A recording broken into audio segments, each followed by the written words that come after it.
आयुष्मान, में रेजोनेंस की टेस्ट की बात नहीं कर रहा था मैं।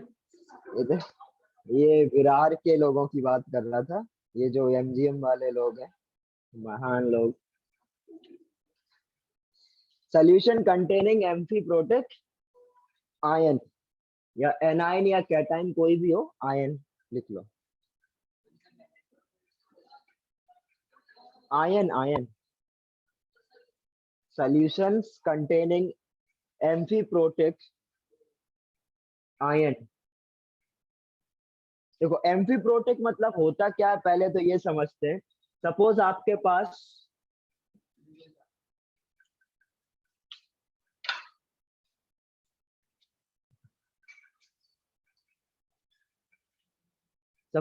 पास कुछ NaHCO3 है, ठीक है, ध्यान से समझना।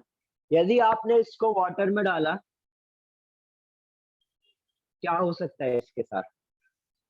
ये आपका HCO3 माइनस है, ठीक है। ये वाटर में क्या कर सकता है, H प्लस रिलीज करके CO3 2 minus plus H3O plus बना सकता है, राइट। या ये क्या कर सकता है, ये HCO3 माइनस प्लस H2O से करके H2CO3 और OH माइनस बना सकते हैं। तो वो सारे स्पीसीज जो क्या करें, सोल्यूशन से H प्लस भी ले लें, H प्लस दे दें और ले लें, उनको हम क्या बोलेंगे, एम्फी प्रोटेक्ट स्पीसीज, ठीक है। दोनों हो सकता है ना बेटा, तो पकड़ के थोड़ी कोई रखेगा उसको। सर स्क्रीन उसके कट रहा पास है। स्क्रीन कट रहा है।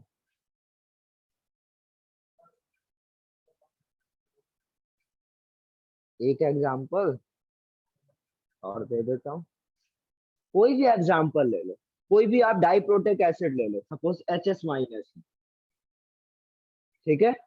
अब ये HS माइनस है, ये H2O के साथ क्या कर सकता है, H प्लस लेके H2 minus plus H3O plus बना सकता है, और ये HS माइनस एक H प्लस लूज, ये गेन करके क्या बना सकता है, H2। तो बेसिकली जो भी आपके बेटा बीच में होंगे, जो एक H प्लस लूज कर रखे होंगे पहले से, तो वो वाले सॉल्ट, यदि आपका कोई पॉलीप्रोटेक एसिड है, पॉलीप्रोटेक एसिड है, वो H प्लस लूज करके कोई एसिडिक सॉल्ट बनाएगा या बेसिक सॉल्ट बनाएगा। तो एसिडिक सॉल्ट या बेसिक सॉल्ट के पास क्या होगा, एसिडिक सॉल्ट होगा तो उसके पास एक H प्लस होगा, और यदि बेसिक सॉल्ट होगा तो उसके पास एक OH माइनस होगा।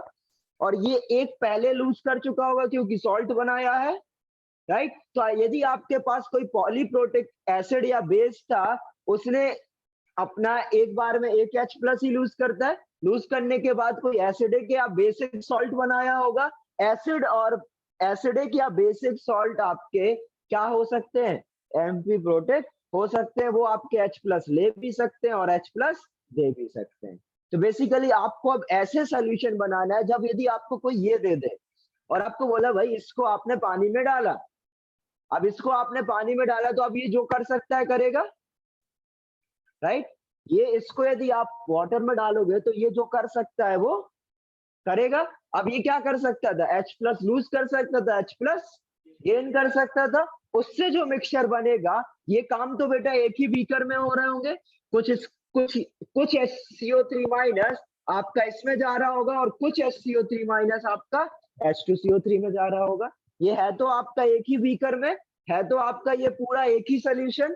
तो अभी हमको यदि ऐसा कोई सोल्यूशन दे दे तो इसका पीएच कैसे कैलकुलेट करेंगे, ये हमें फाइंड आउट करना है। समझे, समझ में आया हमारे पास सोल्यूशन कैसा है, सोल्यूशन क्या क्या है अपने पास, ये हमें समझने की जरूरत है। ठीक है, तो यदि आपको सोल्यूशन समझ में आ रहा है तो ये आपको कैसा सोल्यूशन दिख रहा है? एक तो एसिड है और एक सॉल्ट है, करेक्ट।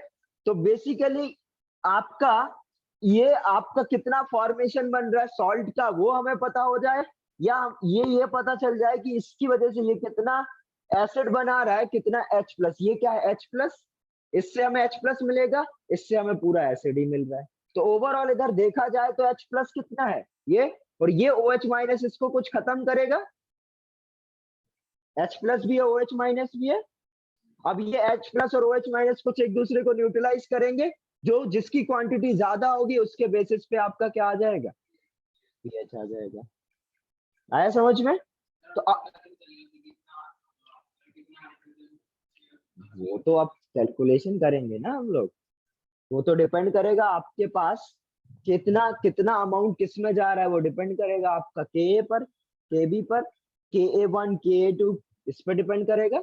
इसके दो के ए वन के ए टू होंगे, राइट। यदि ये H प्लस गेन कर रहा है तो अब ये के बी की तरह रिएक्ट करेगा, है ना। ये H प्लस क्या कर रहा है, अब ये लूज तो कर नहीं रहा है।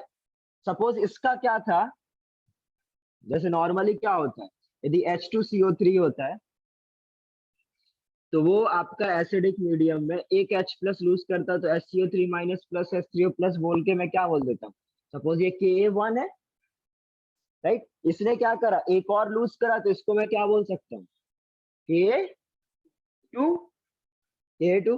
अब इस पे डिपेंड करेगा ना, इन दोनों पर, इनके पीएच, इनकी वैल्यू Ka1 क्या है, Ka2 क्या है, राइट। अब यदि इधर पे क्या हो रहा है, यहाँ पे ये काम नहीं हो रहा है बेटा, H प्लस तो लूज कर नहीं रहा है ये क्या कर रहा है, H प्लस गेन कर रहा है, गेन कर रहा है, इसका मतलब ये Kb की तरह काम कर रहा है, तो इसको मैं क्या बोल सकता हूँ, Kw अपॉन K1। समझे? Acid base multiply K1 Ka into Kb is equal to Kw होता है। Ka पता है आपको इसका, तो इसका Kb क्या हो जाएगा, ये Kw अपॉन Ka1। क्लियर है?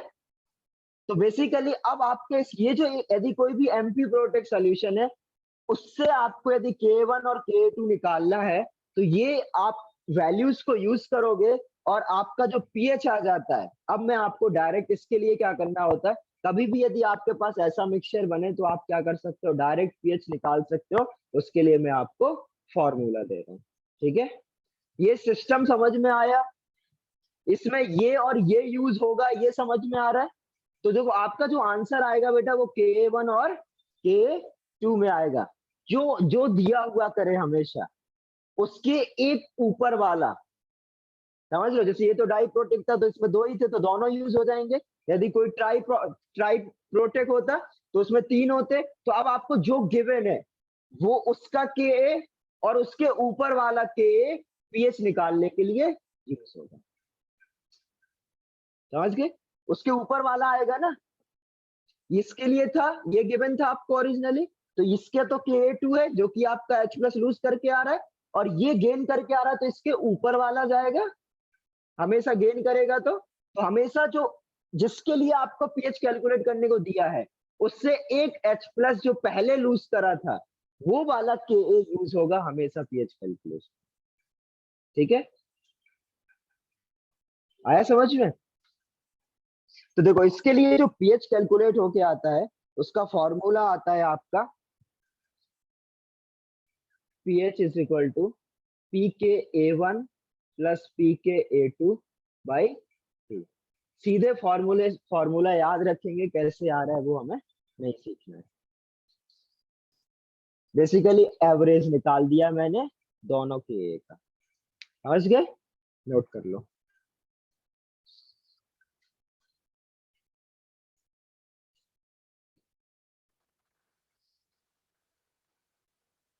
ये दोनों इक्वेशन लिखना, यहाँ पे लिखना ये आयनाइज कर रहा है, यहाँ पे क्या कर रहा है, ये गेन कर रहा है।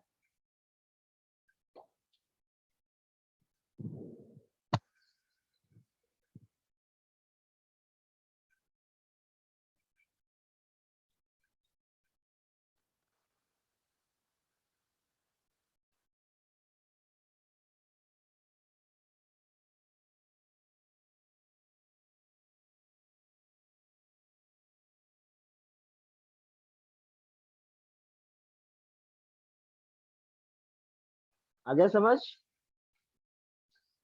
सोल्यूशन कैसा है बेटा वो समझना हमें बहुत जरूरी है, सोल्यूशन की फील आनी चाहिए। एक बार यदि आपको सोल्यूशन समझ में आ गया ना क्या क्या प्रेजेंट है, फिर आप आइनिक का क्वेश्चन आपके लिए सबसे आसान क्वेश्चन है। क्योंकि करना बेटा सिंपल, हर हर क्वेश्चन में पीएच ही निकालना है, राइट, एच प्लस ही निकालना है। तो यदि आपको सोल्यूशन समझ में आ गया, कैसा सोल्यूशन फॉर्म हुआ है, तो आप सबको समझ सकते हो।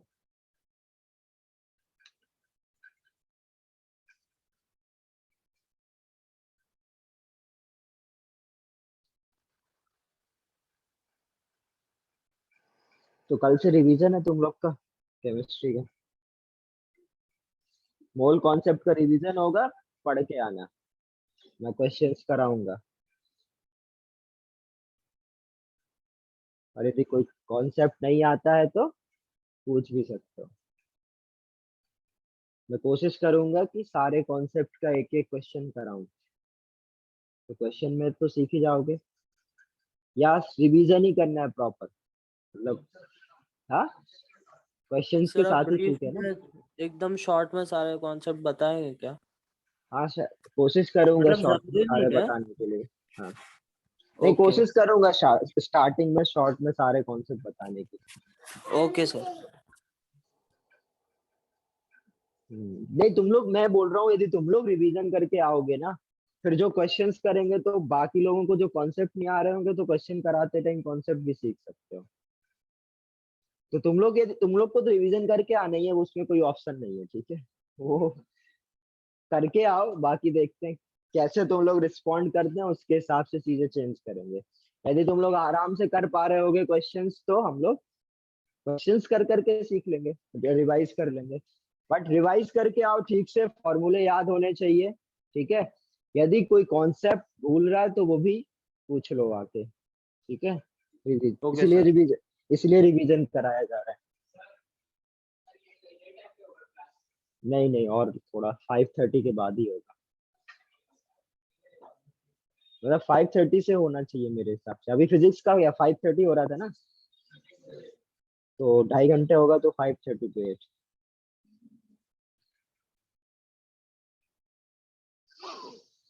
कर लिया, ये हो गया, समझ गए। अब यदि आपको बेटा, कल की क्लास के बारे में बोल रहे थे ना, मतलब रिवीजन वाला। 5 लेक्चर होंगे बेटा, 5 टॉपिक का रिवीजन कराऊंगा। कल की मोल, क्लास है ना? कल है मोल का, मोल है शायद, gaseous, chemical bonding, chemical equilibrium, GOC. Thermo तो अभी पढ़ा है, रिवीजन भी चाहिए। वो बेटा एक याद हो तो स्टार्टिंग में एक वो आया था आपको पूरा वर्कशॉप का, उसी में लिखे हुए टॉपिक, वही फॉलो, उसी ऑर्डर में फॉलो करूंगा। आप जरा देखो, यदि आपको कोई ये दे दे,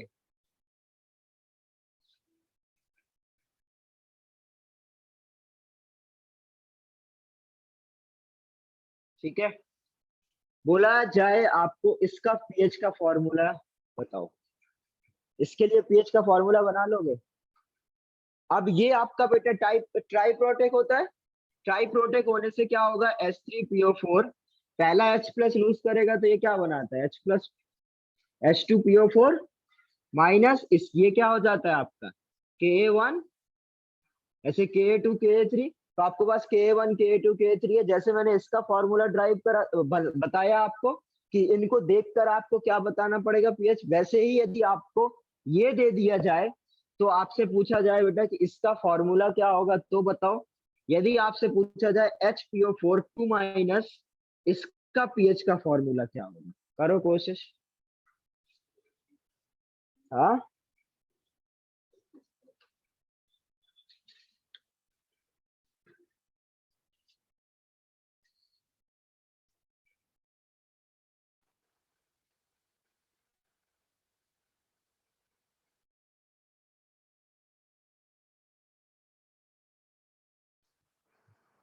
जो सिखाया उसी को अप्लाई करो।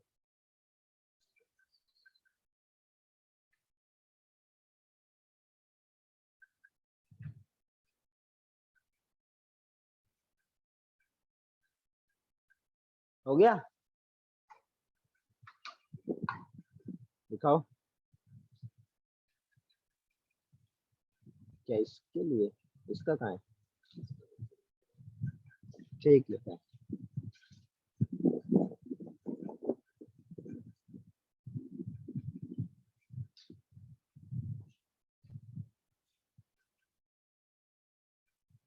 तो सॉल्व किया, अब तो एग्जाम हो गए। हाँ, एक्सरसाइज 1 कल हो जानी चाहिए। किसी को तो भाई मैंने बोला था दिखाने को। किसको आया नहीं क्या?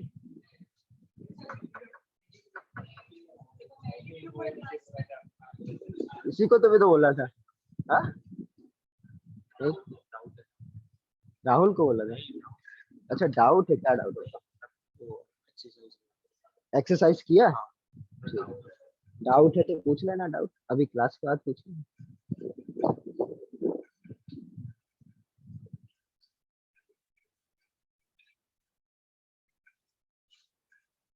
क्यों, किसी को तो भी बोला था मैंने, इसको बोला था क्या?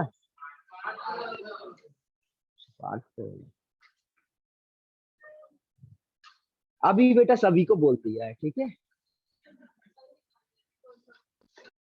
एक्सरसाइज 1 पूरा हो जाना चाहिए एलिमेंट्री वाले का। एलिमेंट्री का एक्सरसाइज 1 किसका किसका हो गया?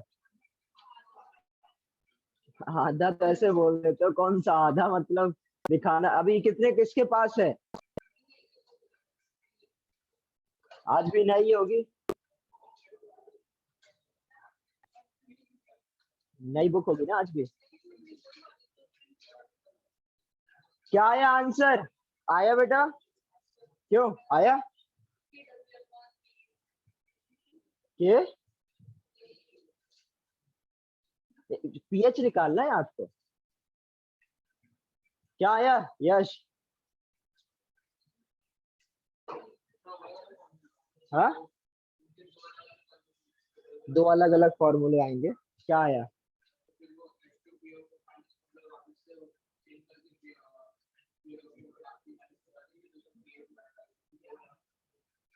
इधर देखो, किसी का और आया, किसी का आंसर ऑनलाइन?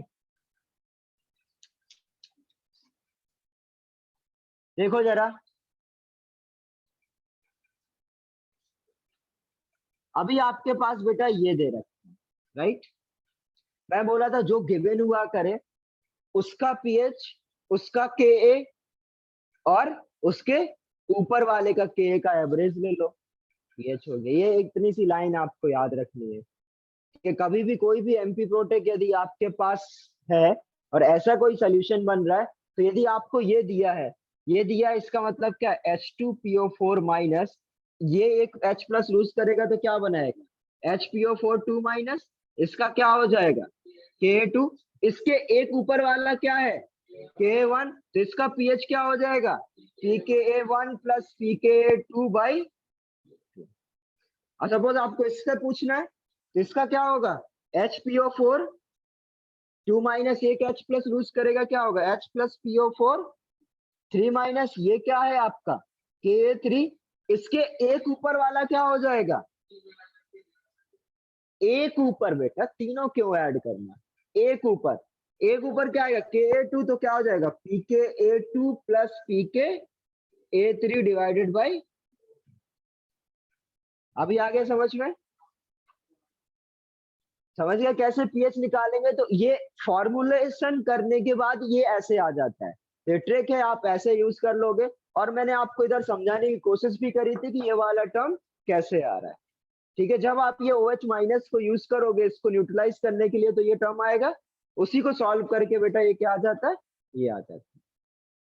और ये ऐसा फॉर्मूला इसलिए बन जाता है क्योंकि ये आपका दोनों क्या है, के टर्म्स में, और आपको H प्लस और OH माइनस को क्या करना है, जस्ट न्यूट्रलाइज करना है, तो सब्ट्रैक्ट करना है। और वो 14 माइनस कैंसिल आउट होता है, माइनस लॉग लॉग होने की वजह से वो प्लस आ जाता है बीच में। ये आ गया समझ में इतना सभी को?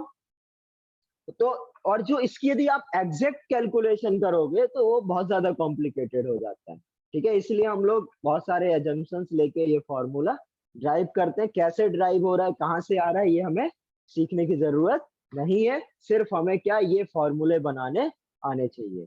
ये आप बना लोगे तो अपने आप दोनों वैल्यू गिवन होगी, आप एवरेज लेके आंसर निकाल सकते हैं। ये आपको ऑर्गेनिक में भी जब बायोमोलिक्यूल्स पढ़ेंगे तब भी हमें ये फॉर्मूला यूज करना पड़ेगा। इस तरीके की चीजें हम लोग करेंगे। ठीक है, आगे समझ में?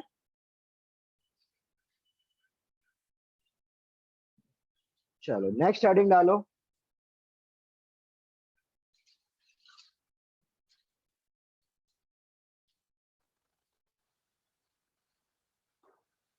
Buffer capacity.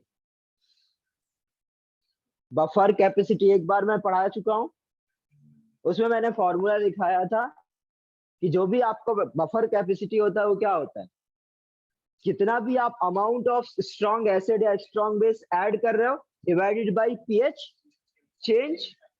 तो ये जो पीएच चेंज है ये कैसे कैलकुलेट करेंगे, समझ रहे हो? स्ट्रॉन्ग एसिड या स्ट्रॉन्ग बेस की वजह से कितना पीएच चेंज हो रहा है ये कैसे निकालेंगे? आए समझ में? यदि हम x, सपोज हम लोग x ग्राम या x मोलर कोई भी स्ट्रॉन्ग एसिड या स्ट्रॉन्ग बेस ऐड कर दे तो उसकी वजह से पीएच में क्या चेंज होगा। ठीक है, तो उस x के टर्म्स में बफर कैपेसिटी को हम लोग क्या लिखेंगे वो हम लोग अभी समझने की कोशिश करते हैं।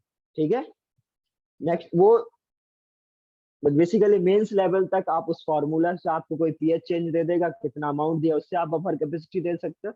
यदि एडवांस में लेकिन आपसे कोई सीधे सीधे पीएच चेंज नहीं देगा, आपको पहले पीएच चेंज कैलकुलेट करना पड़ेगा। ठीक है, तो वो पीएच चेंज कैलकुलेट करना बहुत ज्यादा टफ हो जाएगा, तो उसके लिए एक फॉर्मूला है जो आप लोग यूज करेंगे। तो नेक्स्ट हेडिंग डालो बफर कैपेसिटी।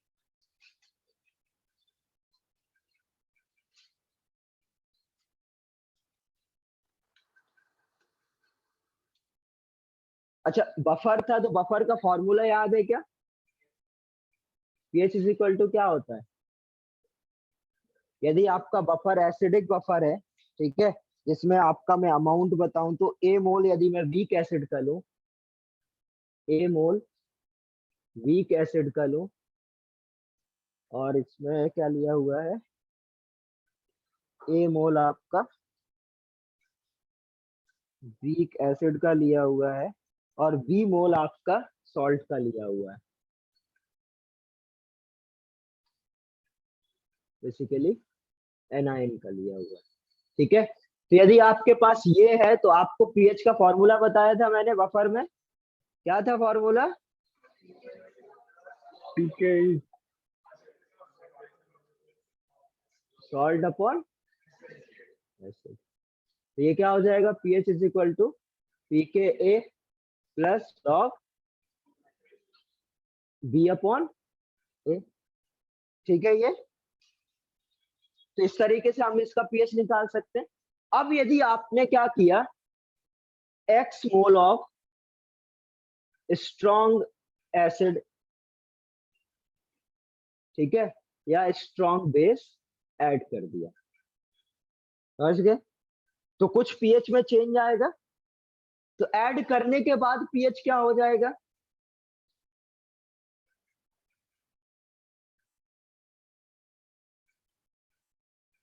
ऐड करने के बाद पीएच में क्या चेंज आएगा?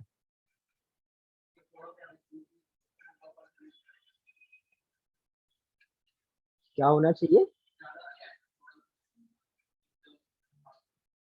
मतलब बफर है तो पीएच कुछ तो भी तो चेंज होगा, थोड़ा चेंज होगा। देखो अब इसमें क्या होगा ये समझना बड़े ध्यान से। यदि बेटा आपने स्ट्रॉन्ग एसिड या स्ट्रॉन्ग बेस मिलाया तो जो पीएच होगा वो क्या हो जाएगा, पीके ए प्लस लॉग ऑफ, बस ये कॉन्सेंट्रेशन चेंज होगी।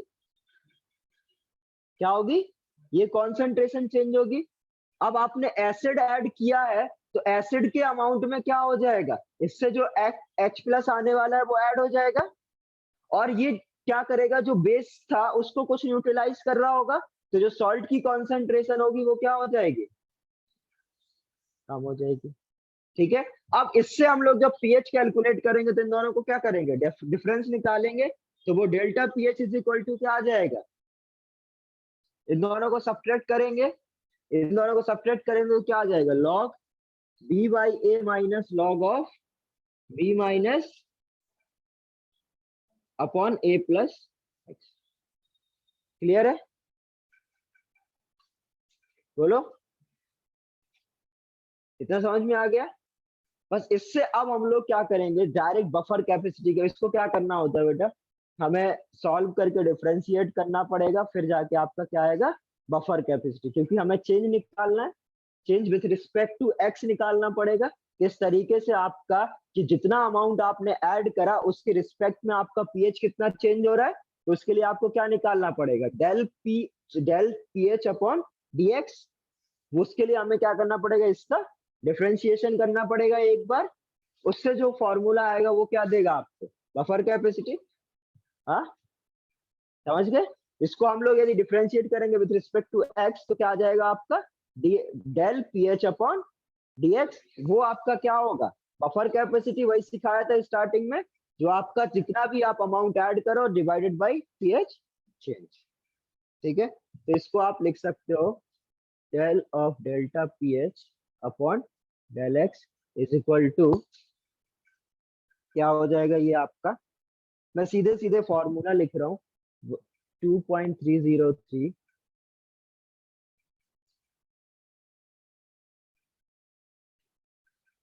a plus x into b minus x divided by a plus b।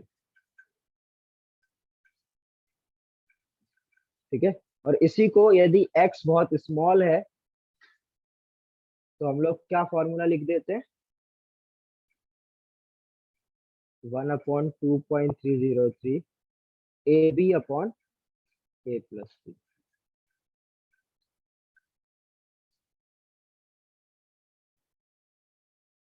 Note कर लो इसको। अब यदि मैक्सिमम बफर कैपेसिटी निकालना है तो इसको एक बार और डिफरेंशिएट करना पड़ता है, तो क्या आ जाएगा आपका, मैक्सिमम बफर कैपेसिटी आ जाता है।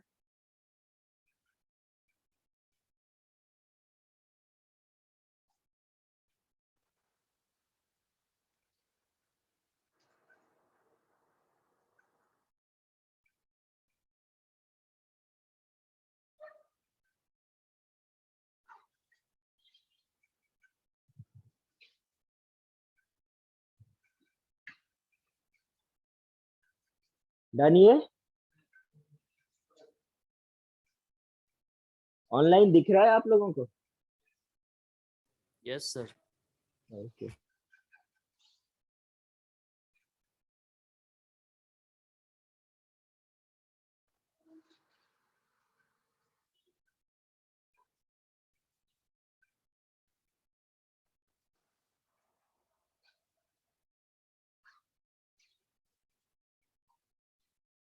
नोट डालकर लिखो,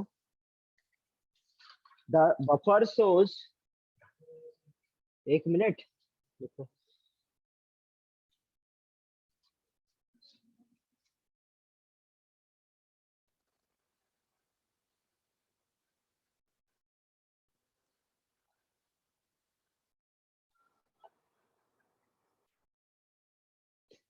the buffer shows maximum buffer capacity, the buffer shows maximum buffer capacity when the amounts of acid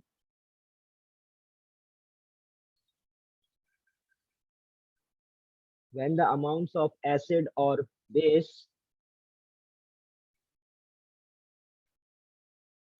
the buffer shows maximum buffer capacity when the amounts of acid or base and the anion or cation from salt are same। बेटा salt का और acid या base का जो आप add कर रहे हैं उनका कैपेसिटी यदि कॉन्सेंट्रेशन बराबर होगा तो उस पॉइंट पर आपका क्या होगा, मैक्सिमम बफर कैपेसिटी होगा। जिसका छूट गया वो एक बार और लिख लो, the buffer shows maximum buffer capacity when the amounts of acid or base and anion or cation from salt are same. From salt are same.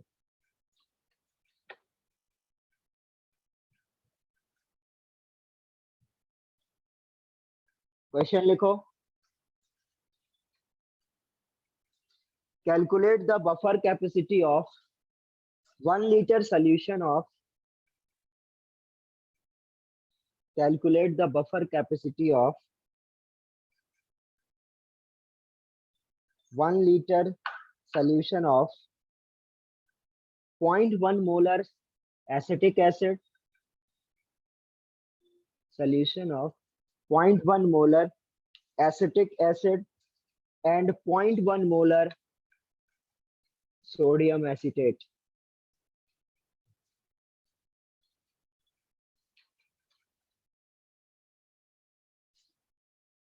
Given pKa,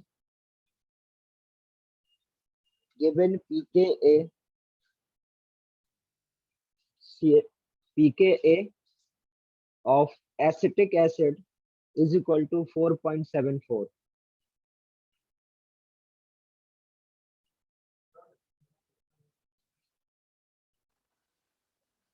Yeah, एक बार और.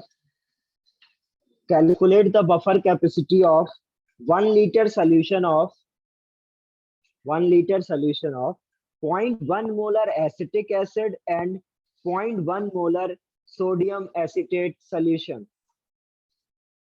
और गिवन है आपका बेटा एसिटिक एसिड का pKa given है जो कि 4.74 है.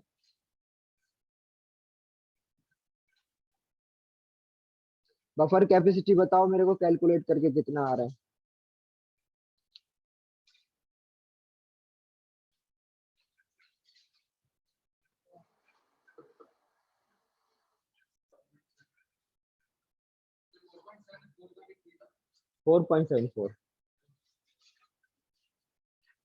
एसिटिक एसिड का Ka 2 into 10⁻⁻5 होता है.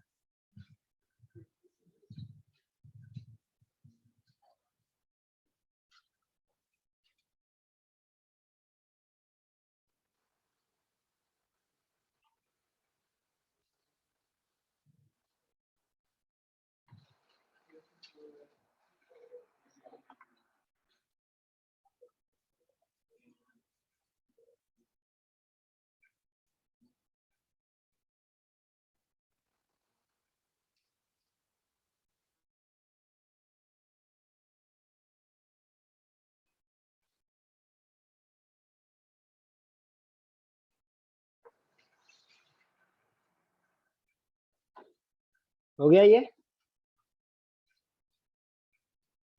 कितना आ रहा है अभी देखो इसमें x तो गिवन है नहीं. कितना अमाउंट ऐड किया ये दिया क्या मैंने. तो हम लोग क्या एज्यूम करेंगे अमाउंट क्या है बहुत कम है और बहुत कम अमाउंट होगा तो फॉर्मूला हम लोग लगा सकते हैं सीधे. सॉल्व करो यूज करो. तो अमाउंट नहीं गिवन है ना तो ये फॉर्मूला सीधे सीधे यूज करेंगे. अच्छा एक मिनट इधर पे मैंने फॉर्मूला में गलत लिखा. फॉर्मूला बेटा बफर कैपेसिटी का ये होगा. इसको बस इधर ऊपर कर लो.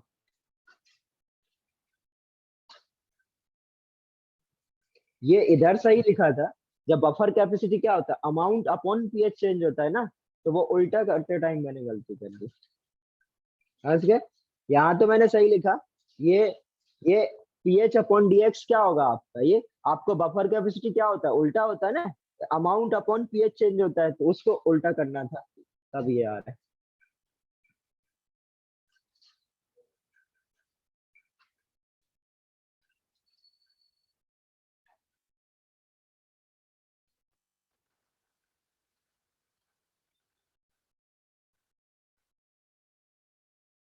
इसमें इधर भी ये एक्चुअली मैं दो गलती किया हूँ.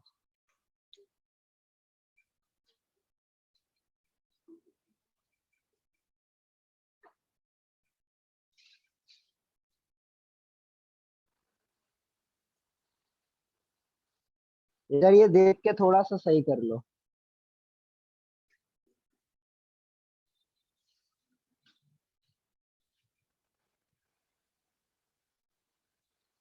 ये इधर से इसको ये ड्राइव होगा, फिर उसके बाद हमें क्या करना पड़ेगा, रिवर्स करना पड़ेगा ना बफर कैपेसिटी के लिए। तो ये आपका क्या है बेटा, बफर कैपेसिटी।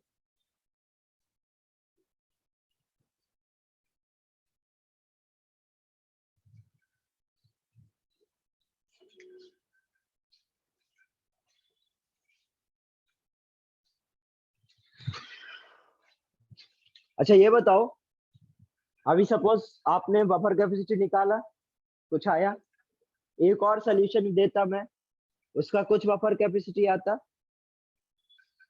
तो बताओ आपका कौन सा अच्छा बफर सोल्यूशन होगा, जिसका बफर कैपेसिटी ज्यादा आएगा या कम आएगा? क्यों?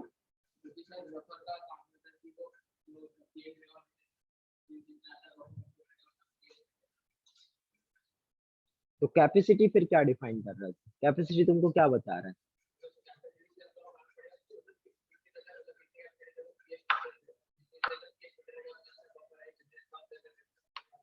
बेसिकली बेटा उससे वो सोल्यूशन जिससे क्या हो, आपका पीएच सबसे कम चेंज हो। पीएच सब कम चेंज कब होगा, जब आपकी कैपेसिटी ज्यादा होगी। ये जितना छोटा वैल्यू होगा उतना ज्यादा कैपेसिटी आएगी। करेक्ट। सोल्यूशन अच्छा कब होगा, जब आपका पीएच का वैल्यू चेंज क्या हो, मिनिमम हो, कैपेसिटी क्या हो, मैक्सिमम। तो वो सोल्यूशन आपका क्या होगा, बेटर सोल्यूशन होगा, जिसका बफर कैपेसिटी क्या होगा, ज्यादा होगा। समझ गए? निकाले इसका बफर कैपेसिटी कितना आ रहा है।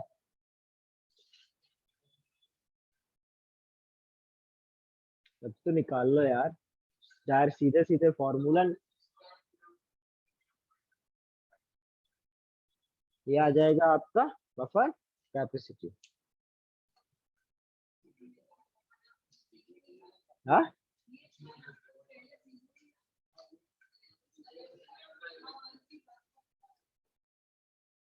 1 पॉइंट समथिंग आ रहा है, कुछ कुछ गलत कर रहे हो बेटा।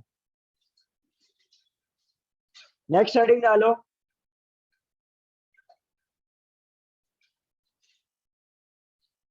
किसी को कुछ पूछना है? नेक्स्ट हेडिंग डालो, acid base titration. Acid base titration. अभी आप लोग 12th में टाइट्रेशन पढ़ेंगे।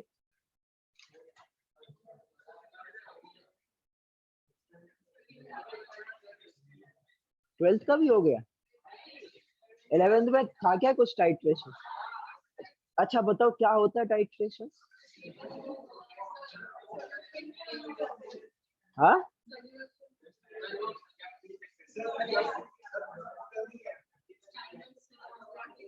अच्छा, तुम लोग सीबीएसई वालों का हुआ होगा ना, तुम लोग का भी हो गया।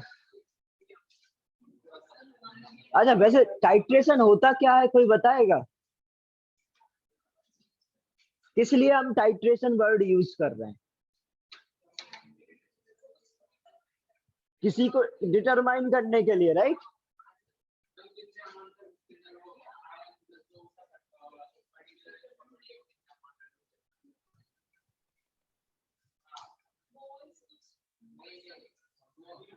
सर हाँ कोई हमारे ऑनलाइन बता कॉलेज रहा है। में टाइट्रेशन का एक्सपेरिमेंट था।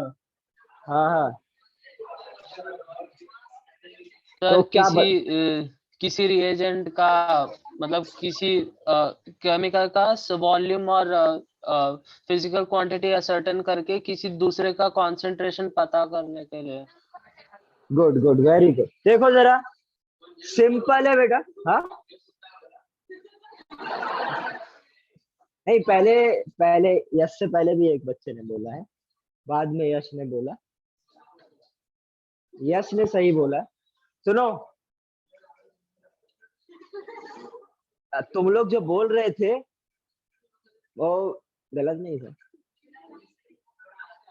डिटरमाइन करना है, लेकिन क्या डिटरमाइन करना है, कैसे डिटरमाइन करना है, ये तुम लोग को आइडिया नहीं था, बट यश ने एकदम सही बताया। सुनो जरा, क्या करना क्या है कि यदि आपके पास कोई एक केमिकल कंपाउंड है, नॉर्मली रहेगा ना, लैब जाओगे आपको कोई दे देगा और आपसे पूछेगा कि कोई दूसरा इसके साथ कितना रिएक्ट कर जाएगा, या किसी पर्टिकुलर तीसरे प्रोडक्ट को बनाने के लिए, या जैसे हम लोग नॉर्मली लिमिटिंग रिएजेंट सीखते हैं, बोलते हैं ना इसके ए मोल इसके बी के साथ रिएक्ट करके कुछ सी बनाएगा, राइट?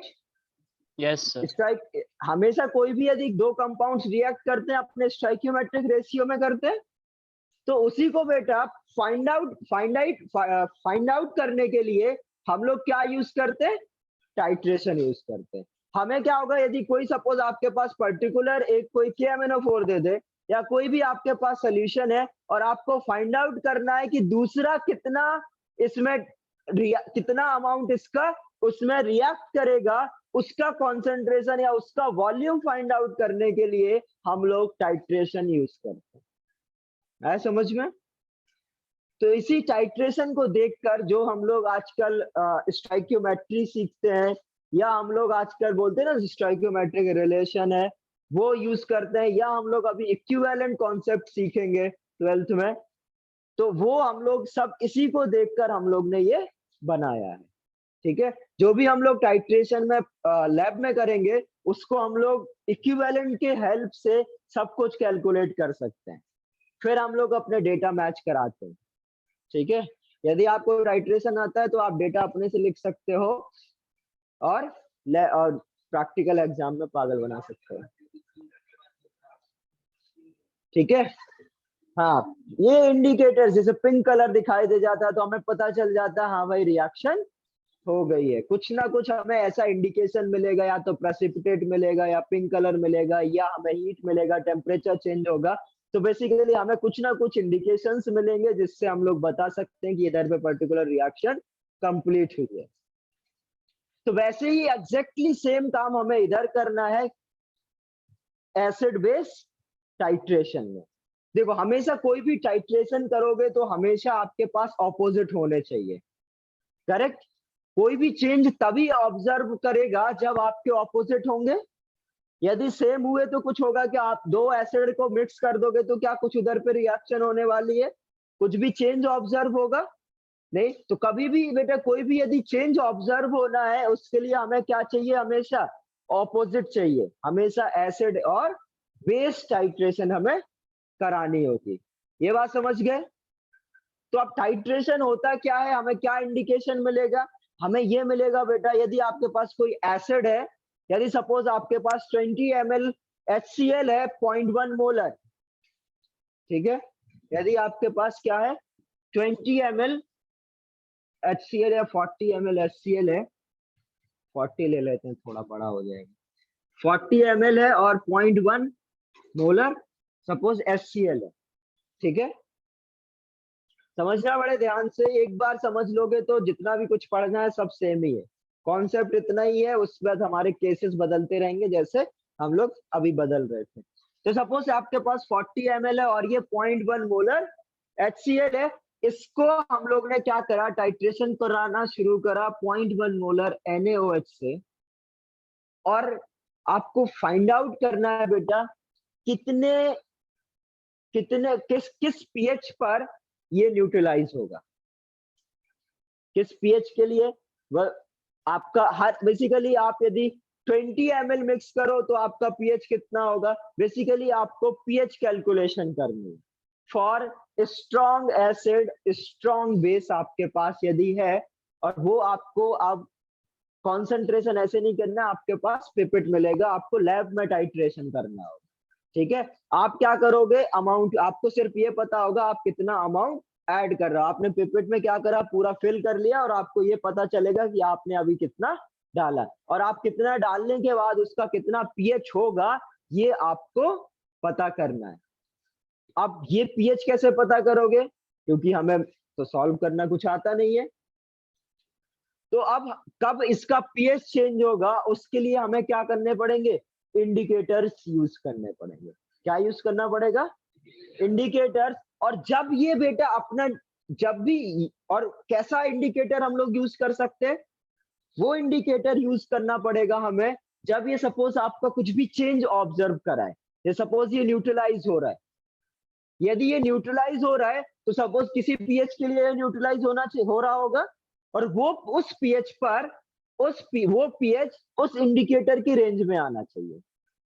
हर एक इंडिकेटर बेटा अपने कलर अपना जो भी शो करते हैं वो एक रेंज ऑफ पीएच के लिए चेंज करता है, शो करता है। जैसे मिथाइल ऑरेंज है तो वो 3.3 से 4.5 या 6 के बीच में, 5 के बीच में क्या करेगा, कलर शो करेगा और आपको बताएगा कि आपका सोल्यूशन कैसा है, एसिडिक है। यदि फिनोल्फ्थालीन की बात करो तो वो 8 से ज्यादा 9 से ज्यादा के बाद क्या करता है, पीएच शो करता है, उससे हमें पता चलता है कि आपका सोल्यूशन कैसा है। तो हम लोग वो इंडिकेटर यूज करेंगे जो कि क्या होगा, जो आपका इधर कंप्लीट न्यूट्रलाइजेशन पर आपको, या इक्विवेलेंस पॉइंट एक वर्ड बोलते हैं, इक्विवेलेंस पॉइंट पर जो पीएच आ रहा होगा वो उसके रेंज में आना चाहिए। ये समझ में आया? तो इंडिकेटर क्या यूज करेंगे, वो डिपेंड किस पे करेगा, ये पता चल गया। और हमेशा आपके सोल्यूशन ऑपोजिट होने चाहिए, ये समझ में आ गया, करेक्ट। और आपके पास अब जैसा भी आपका सोल्यूशन है उसके हिसाब से आप पीएच कैलकुलेट करना शुरू कर दो। कुछ इसमें नया नहीं सीखने को मिलेगा। यदि अभी इधर क्या, strong acid strong base, strong acid strong base के लिए पीएच कैलकुलेट करना आपको आता है? देखो अभी हम लोग को थ्योरेटिकल करना है, लैब में तो अपन बैठे नहीं है। लैब में होते तो हम लोग क्या करते, इंतजार करते कब कलर चेंज हो जाए। सपोज आप क्या करोगे, 2-4 ड्रॉप फिनोल्फ्थालीन का ऐड कर दोगे। अब हम लोग इंतजार करेंगे कि फिनोल्फ्थालीन कलर कब चेंज करेगा, क्योंकि हमें फिनोल्फ्थालीन के कलर का रेंज पता है। तो जब भी वो बेटा फिनोल्फ्थालीन जितने लीटर के बाद शोक आपका कलर चेंज करेगा, हम लोग बता देंगे पीएच इतना पहुंच गया, और उसके लिए हमें इतने ml ऑफ NaOH यूज करना पड़ा। आया समझ में? बट इधर हम लोग क्या कर सकते हैं, क्योंकि हम लोग ने पूरा आयनिक सीखा हुआ, हमें पूरे फॉर्मूला आता है, हम लोग क्या कर सकते हैं, स्ट्रॉन्ग एसिड और स्ट्रॉन्ग बेस यदि सोल्यूशन है उसका पीएच कैसे कैलकुलेट करते हैं, mv1 minus mv2 upon v1 plus v2, उसका यूज करके हम लोग क्या कर सकते हैं, हमेशा पीएच कैलकुलेट कर सकते हैं। सपोज बेटा इसका इनिशियली 0 वॉल्यूम था, 0 ml था, तो इसका पीएच कितना आएगा, इसके अकॉर्डिंग आ जाएगा pH 1। अरे बोलो, ठीक लग रहा है? NaOH डाला नहीं तो पूरा क्या है, HCl, पूरा HCl है तो pH कितना होगा, 1। अब यदि मैंने सपोज 10 ml डाला है, इसका 10 ml डालने से अब pH कितना आएगा, आता है सॉल्व करके बताओ कितना आएगा, गैस नहीं करना है सर, आप लिखोगे सर कुछ तो पीएच बढ़ेगा, बढ़ा दो, आप ही बढ़ा दो, निकाल के बताओ कितना पीएच आएगा फास्ट।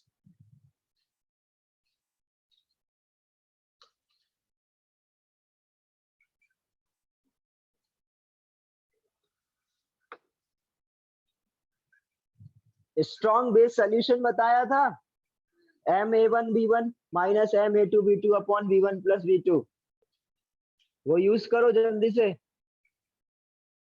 ये क्या बैठे क्यों, करो क्या,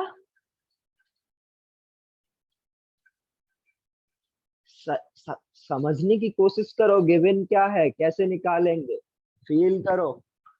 फील नहीं करोगे बेटा बहुत प्रॉब्लम होगी आयनिक में। फॉर्मूला रट के मेंस में भला तो हो जाएगा, बट एडवांस में भला कभी नहीं होगा।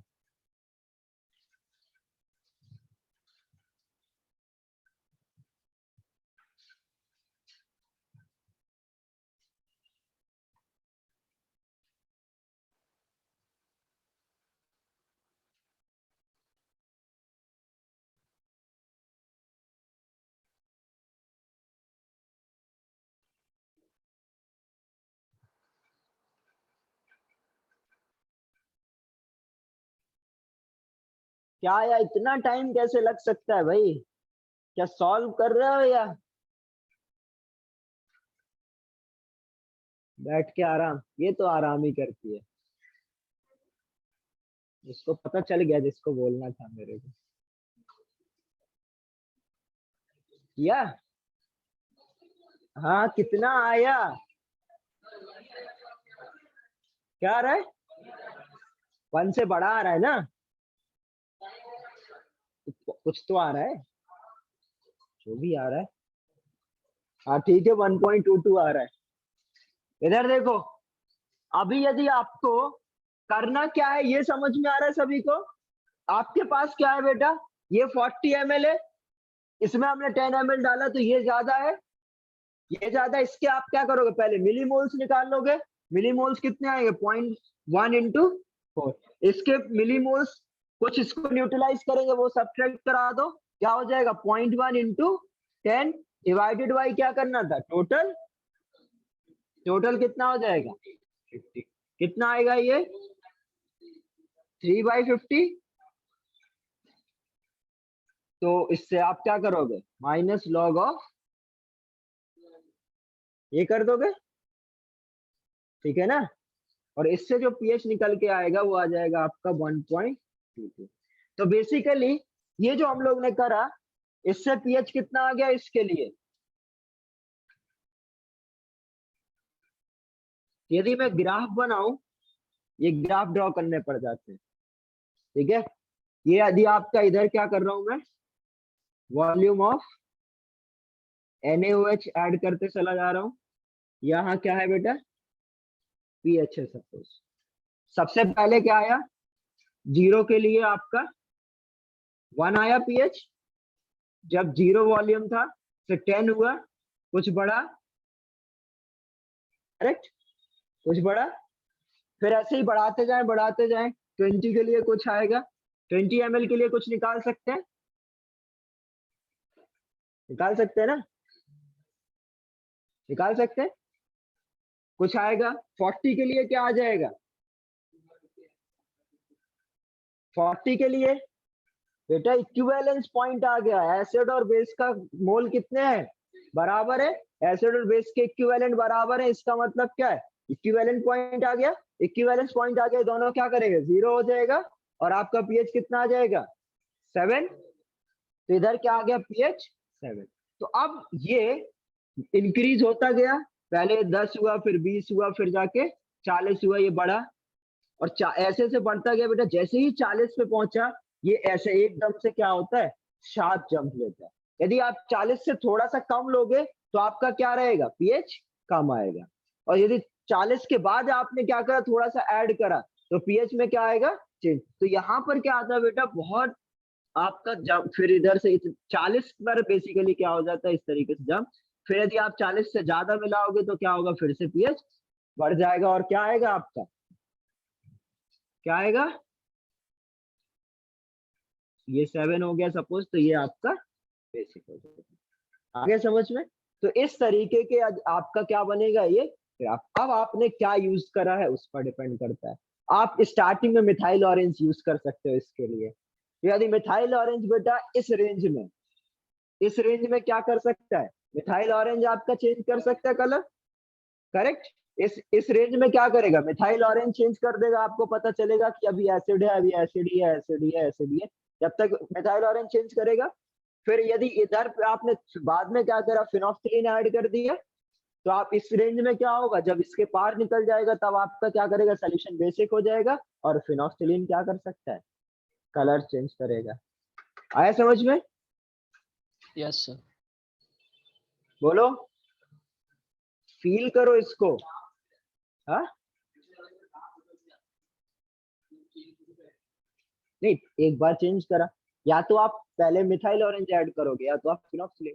यदि आपने फिनोक्सिलिन ऐड कर दिया तो वो जाके सीधे वहीं चेंज करेगा, आपको ऐड करते चले जाना पड़ेगा, वहीं चेंज करेगा। यदि आपने मिथाइल ऑरेंज डाला है तो वो इधर चेंज कर देगा, बस के। तो नॉर्मली हम लोग इसके लिए क्या यूज करना चाहिए, हमें क्या सुटेबल है, पहले ऐड करके तो कोई फायदा नहीं। इक्विवेलेंस पॉइंट देखो, ना तो मिथाइल ऑरेंज हमें यूज करना चाहिए, ना तो हमें फिनोक्सिलिन यूज करना चाहिए। हमें ऐसा कुछ यूज करना चाहिए जिसके लिए क्या है, वो आपका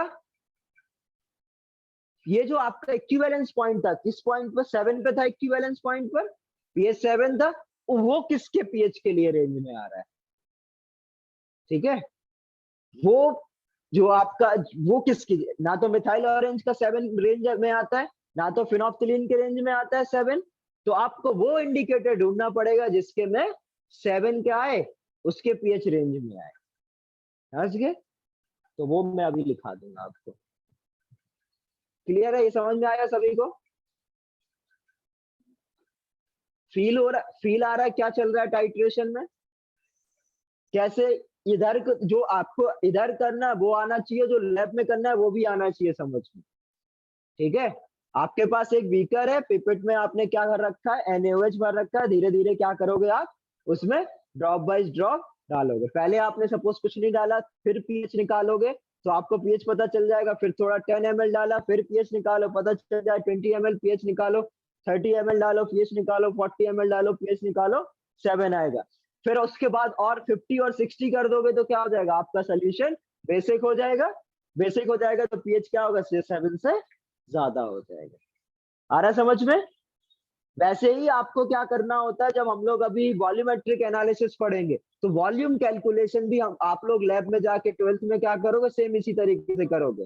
हाँ, कर भी लिया? ऐसे कैसे हो सकता है? 12th में ही तो कराते हैं सब किया मैंने, 4 पिंक वाला। हाँ, सॉल्ट एनालिसिस। चलो बढ़िया।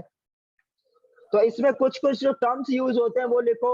चलो हो गया तुम्हारा, बात मत करो, एसिड बेस टाइट्रेशन हेडिंग डाला है।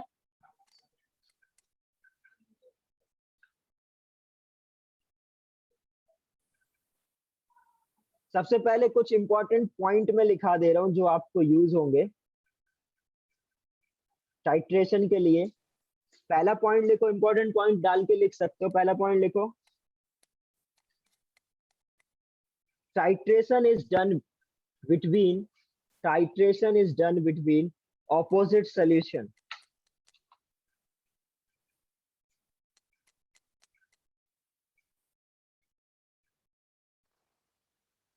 Titration is done between opposite solution.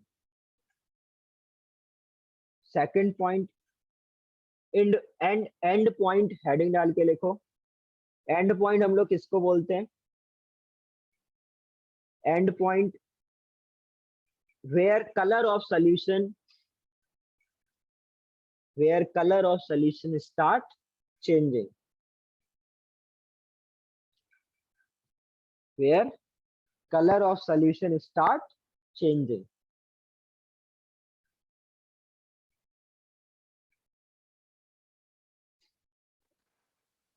Next heading डालो, इक्विवेलेंस पॉइंट, एंड पॉइंट। ये अभी मैं लिखने को टाइम दूंगा। Equivalence point, number of equivalent of acid is equal to number of equivalent of base. Number of equivalent of acid is equal to number of equivalent of base. क्या तुम लोग को इक्विवेलेंट आता नहीं है और तुम लोग ने एक्सपेरिमेंट कर लिया?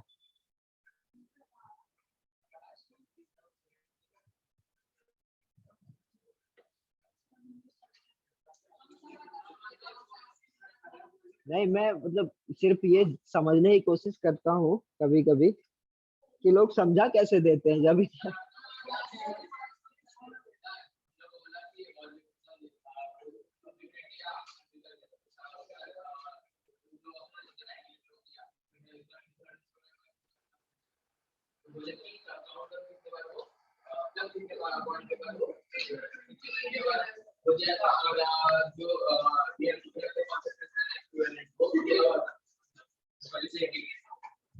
देखो इक्विवेलेंट क्या होता है समझ लो। इक्विवेलेंट आगे चल के हम लोग सीखेंगे, बट आपके अभी आपको ये समझना है बेटा, जैसे H2SO4 होता है, यदि आपको कोई H2SO4 की कॉन्सेंट्रेशन दे दे तो आप H2SO4 में H+ की कॉन्सेंट्रेशन में 2 का मल्टीप्लाई कर देते, करेक्ट?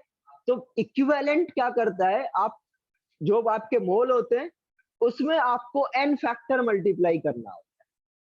मतलब ये जो 2 इंटू कॉन्सेंट्रेशन ऑफ H2SO4 करना पड़ेगा।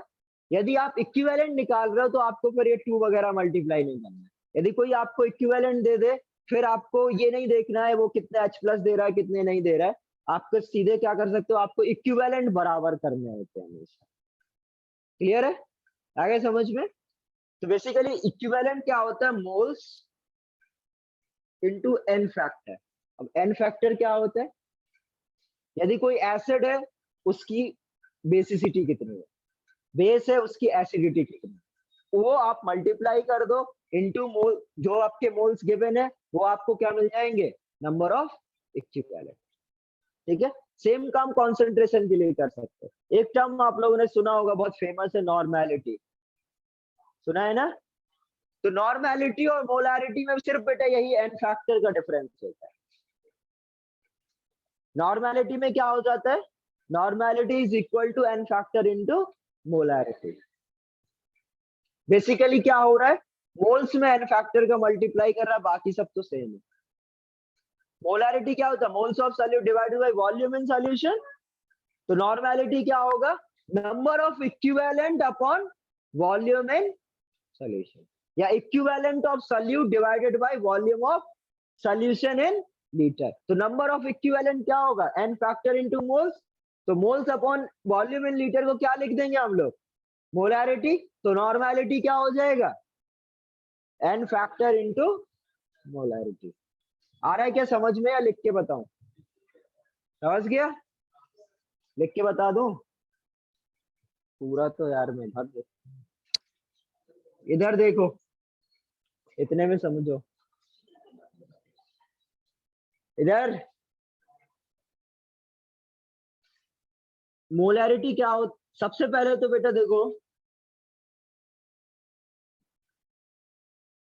इक्विवेलेंट मतलब N factor into moles. Molarity क्या होता है, moles of solute divided by volume of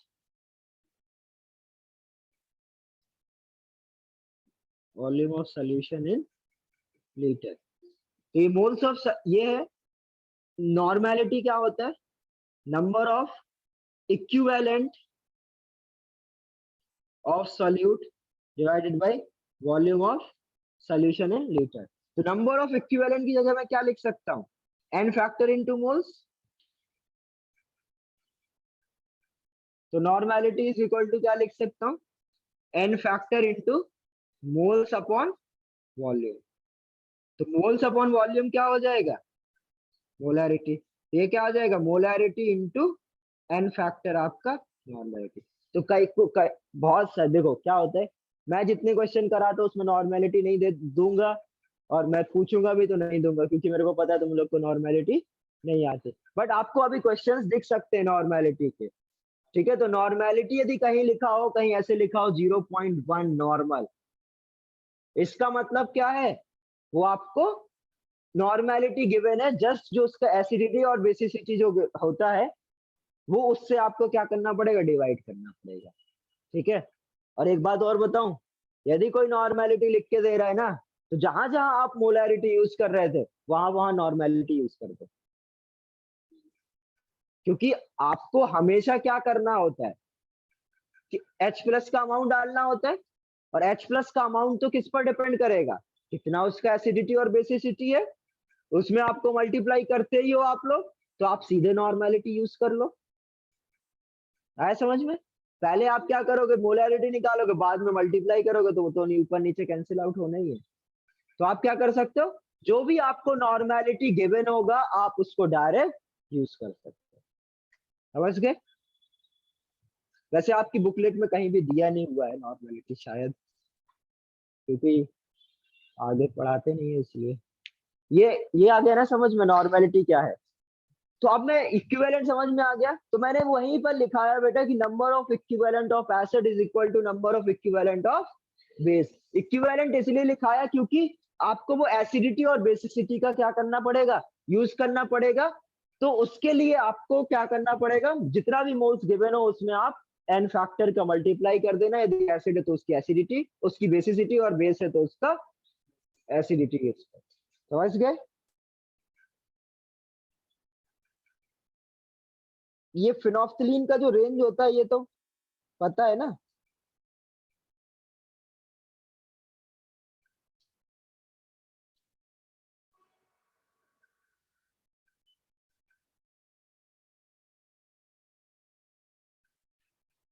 अच्छा, अब ये इक्विवेलेंस पॉइंट तो हमेशा याद रहेगा। इक्विवेलेंस पॉइंट मैंने लिखा दिया ना, उसमें हम लोग क्या बोल सकते हैं कि जो आपने अभी सीखा कि number of equivalent of acid is equal to number of equivalent of base, वो उसकी जगह मैं क्या लिख सकता हूं, n factor into moles of acid is equal to n factor into moles of base। Acid की जगह मैं क्या लिख सकता हूँ, n factor into MaVa, और इसको क्या लिख सकता हूँ, n factor into MbVb। Correct. आपको सपोज यदि इसी पे देखा जाए और आपको पता करना हो कि इसका कब आपका इक्विवेलेंस पॉइंट आएगा, तो अब मैं इधर इक्विवेलेंस पॉइंट के लिए क्या करूंगा, इसका कॉन्सेंट्रेशन 1, इसका कितना दे रखा है 40, इसका एन फैक्टर कितना है 1, इसका एन फैक्टर कितना है NaOH का 1, इसका मोलैरिटी कितना दे रखा है 0.1, और आपको ये V भी निकालना है। ये इक्विवेलेंस पॉइंट तब आएगा जब ये बराबर होगा, तो मैं इसको क्या बोल सकता हूँ, V इक्विवेलेंट। करेक्ट। वो कितना निकल के आ जाएगा 40 ml, और हमने भी यही बोला था जो 40 ml पे आया वो क्या है आपका इक्विवेलेंस पॉइंट। तो आपको यदि इक्विवेलेंस पॉइंट पता करना हो तो आप क्या कर सकते हो, ये सॉल्व कर सकते हो। आगे समझ में। तो ये फॉर्मूला हमेशा याद रखना, उसी के नीचे ये लिख लो, फिर उसके बाद ये सारा कुछ जो समझ में आए नोट कर लो। मैं अभी इसको सही कर दूंगा, पहले इतना लिखो, मैं रफ कर रहा हूं तो समझ में आ जाएगा। पहले ये लिखो, उसी के नीचे ये लिखो, ये ड्राइव कर लो, सिखाऊंगा मैं अभी। एसिड बेस के लिए तो सिखा दिया, जितना उसका एसिडिटी और बेसिसिटी होगी वो आपका क्या है एन फैक्टर, अभी आपका इतना यूज होना है।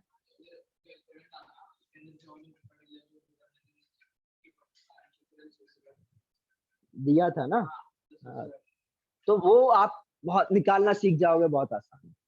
रेडॉक्स आता है, रेडॉक्स में जो बेटा चेंज इन ऑक्सीडेशन नंबर निकालते हो, एक्चुअली वही एन फैक्टर होता है। तो रेडॉक्स के लिए वो होता है, एसिड बेस के लिए ये सिखा दिया है, सॉल्ट के लिए किसी दिन और सिखा दूंगा। वैसे सॉल्ट के लिए क्या होता है, उसके ऊपर जितना चार्ज आता है, पॉजिटिव या नेगेटिव जितना चार्ज आए, सपोज NaCl है तो Na के ऊपर पॉजिटिव चार्ज कितना आता है +1, Cl के ऊपर -1, या तो दोनों हमेशा इक्वल होंगे, होल कंपाउंड हमेशा क्या होता है न्यूट्रल होता है। तो या तो आप कैटाइन पर चार्ज देख लो, या एनाइन पे जितना चार्ज होता है वो उसका एन फैक्टर होता है। ठीक है, समझ गए। ये सब मैं पढ़ाऊंगा, अभी जिसको जल्दी थी समझने के लिए उसको मैंने सिखा दिया।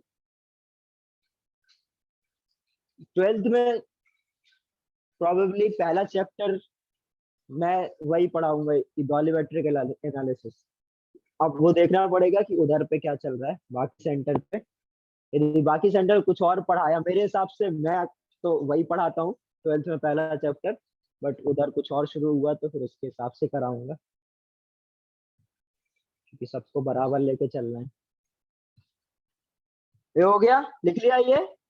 अब देखो इसमें क्या लिखना है, ये इतना नोट कर लिया इधर तक, ठीक है। यहां से आपने ये वॉल्यूम निकाला, यहां से ये वॉल्यूम निकल गया।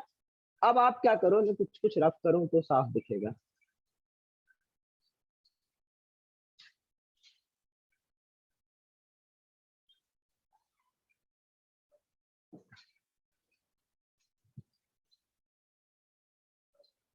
ये लिख गया। अब देखो आप एक काम करो, ये लिखा आपने, एक टेबल टाइप बनाओ, ठीक है। उसमें क्या करो, पहले 0 ml लिखो, 10 ml लिखो, 20 ml, 40 ml, इसके सामने आप इनके पीएच वैल्यू लिखो, और फिर आप ये ग्राफ बना दो। समझ गए कैसे लिखना है। और बाकी इनके लिए मैं पीएच अभी लिख दे रहा हूँ, बाकी और किसके लिए कितना पीएच आया वो मेरे पास है डेटा। यदि आपका 20 ml था तो ये 10 के लिए इतना आया था, 20 के लिए बेटा ये 1.84 आता है, ठीक है। देखना कितना धीमे धीमे इंक्रीज होगा, ठीक है। और अभी पीएच इसके लिए 30 के लिए कितना आएगा? 30 के लिए ये 2.9 आता है, और 39.9 के लिए कितना आ रहा है? 3.9 आ रहा है, और 40 के लिए क्या आ रहा है? एकदम 7। तो वो ये आपका क्या होता है? जंप होता है। समझ गए? तो इस तरीके का ये ग्राफ दिखता है। फिर उसके बाद 40 के लिए 7। अब ये रफ कर दूं? अब तो लिख लिया होगा यार। ये जो बीच में लिखा हुआ है, ये आप इस ये 1.22 आया था ना, इसके बाजू में लिख लेना बस। इतना बड़ा मत लिखना, एक लाइन में लिख लेना। फिर उसके बाद ये इसके बराबर चलना, तो इसके इधर बीच में 30 ml के लिए लिखा मैंने, ठीक है, और 39.9 ml के लिए लिखा, और 40 के लिए कितना आ जाएगा पीएच आपका? 7, 3.9। 39.9 ml के लिए 3.9, फिर 7, और फिर 40 के लिए क्या आ जाता है? सीधे 7। और 40.1 के लिए कितना आ जाता है? 40.1 ml के लिए कितना आ जाता है? एकदम से चेंज होगा और कितना हो जाएगा? 10.1। ठीक है, और 41 के लिए क्या हो जाएगा? आप समझ रहे हो ना? 41 में क्या होगा आपका? बेसिक सोल्यूशन हुआ, और ये आपका 11 आने लगा, और जैसे 50 करेंगे तो कितना आ जाएगा?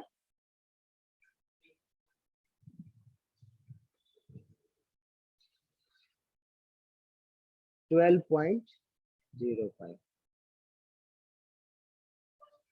आगे समझ कैसे कैसे चेंज हो रहा है, और ये बाद में फाइनली ये ग्राफ ड्रॉ कर लेना।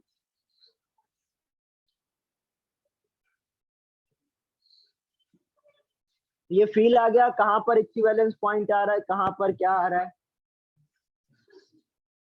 कहां चले बेटा?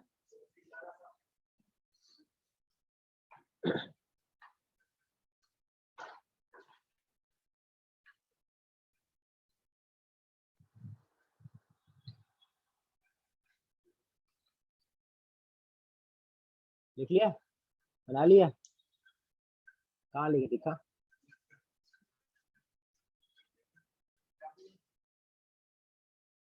आराम कर रहा है बेटा, पैसे लग रहे बनाने के।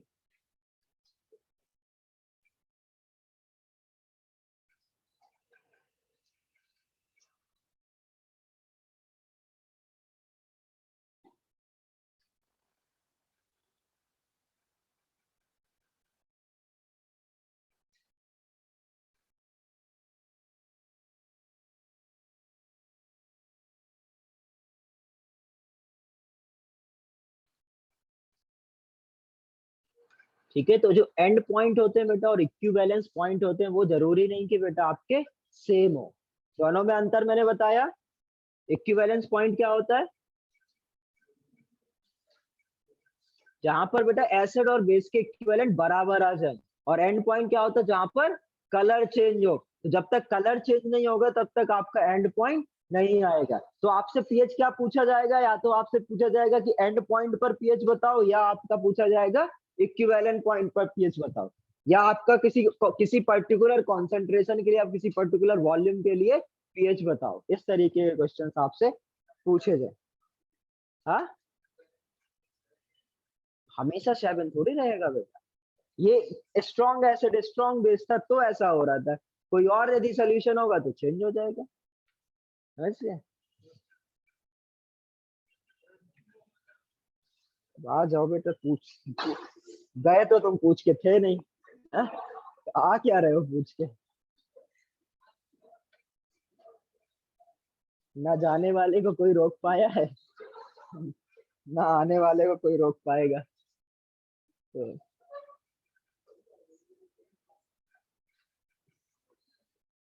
लिख लिया ये। अब दूसरा सोल्यूशन टाइट्रेशन सिखाऊं क्या, या समझ गए?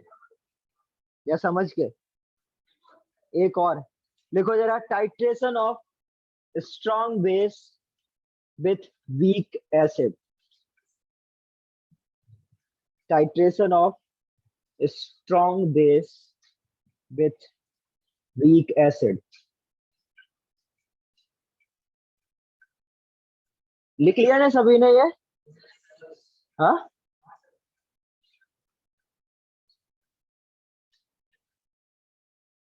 तो आपका स्ट्रॉन्ग बेस और वीक एसिड यदि है तो मिक्सचर लिखो जरा। आपके पास वीक एसिड है इस बार, यदि वीक एसिड है तो आपके पास 20 ml वीक एसिड है, 0.5 मोलर एसिटिक एसिड। यहाँ लिख रहा हूं, क्या क्या मत करो।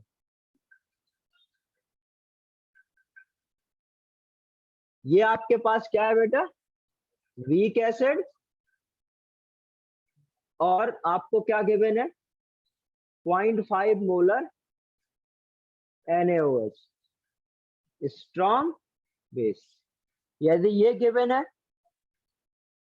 तो आपको क्या करना पड़ेगा? अब इक्विवेलेंस पॉइंट फाइंड आउट करो। सबसे पहले तो इक्विवेलेंस पॉइंट क्या होगा? जब आपका ये क्या करे, इसको कंप्लीट न्यूट्रलाइज कर दे, जब इसके इक्विवेलेंट और इसके इक्विवेलेंट क्या आ जाए, बराबर हो जाए। करेक्ट, वो पॉइंट हम लोग फाइंड आउट कर सकते हैं, वो वॉल्यूम हम लोग फाइंड आउट कर सकते हैं। तो यदि बेटा ये 0 होता तो इसका पीएच आप निकाल पाओगे? यदि ये 0 होता, यही तो कर रहे हैं हम लोग। अब हम लोग इधर क्या कर देंगे, इसकी जगह 20 ml 0.5 मोलर एसिटिक एसिड। यदि स्ट्रॉन्ग था तो हमने स्ट्रॉन्ग वाला फॉर्मूला लगा के निकाला था। अब यदि वीक आ गया तो वीक का कुछ करना पड़ेगा। समझ गए? यदि आपको ये 0 ml दिया हुआ है तो इसका पीएच कितना आएगा, निकाल पाएंगे क्या? अरे वीक एसिड का कैसे निकालते हैं? हाँ, वीक एसिड ही तो है सिर्फ वीक। हाँ, weak acid mono acidic, mono basic, मैंने वीक एसिड लिया था कि 3 केस बताए थे।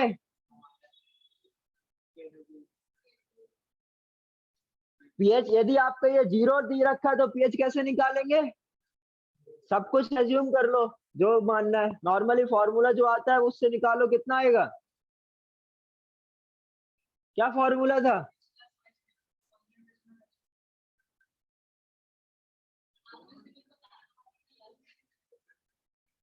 बेटा तो क्या बताना क्या चाह रहे हो? हाँ, अच्छा KW, तो KW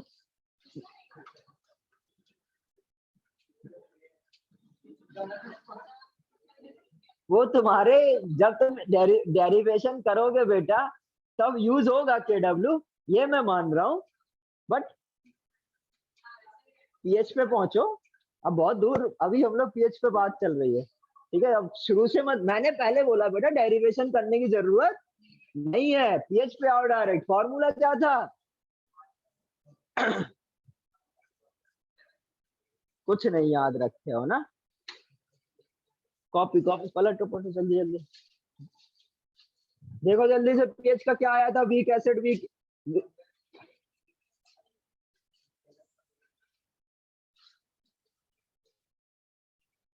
कॉपी में देखो फास्ट।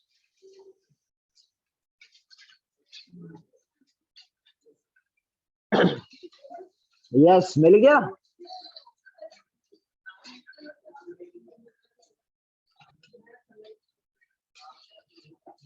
मिला नहीं मिला?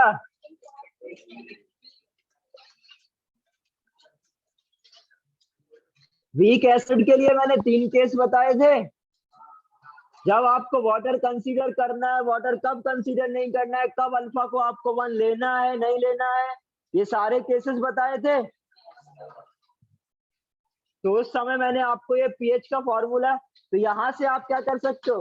अभी तक तो बेटा ये वीक एसिड है। वीक मैंने क्या समझा रहा हूं तब से, भाई सोल्यूशन को समझने की कोशिश करो। आपके पास क्या सोल्यूशन है उसके अकॉर्डिंग आप पीएच निकाल पाओगे। तो ये जो आपका पीएच आएगा वो आप उस पर डिपेंड करेगा आपका सोल्यूशन क्या है। और सोल्यूशन अभी क्या है, यदि ये 0 ml है तो आपका सोल्यूशन सिर्फ और सिर्फ वीक एसिड है, समझ गए। उसके लिए जो पीएच आएगा, मिल गया फाइनली। अब निकालो पीएच भी निकाल लो, बस फॉर्मूले मत देखते रहो। कितना आ रहा है पीएच?